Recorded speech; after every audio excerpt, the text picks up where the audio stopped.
Hello, I'm Stan Smith. Welcome to part 2 of my work in progress. I'm attempting to make a wind-powered grandfather clock, as you might have guessed from the title. It's coming along pretty good, but I did have to make a change to the blade setup. I started with 6, but sometimes it would not turn. It acted more like a weather vane.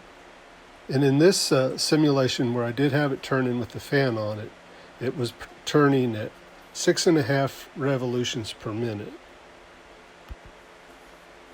And now with 8 blades, it's turning at 10 revolutions per minute, and it will continue to turn at lower fan speeds as well.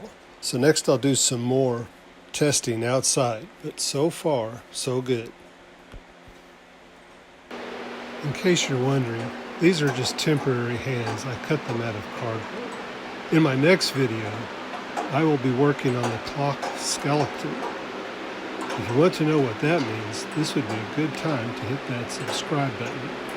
If you already are, thank you so much. Till next time, God bless.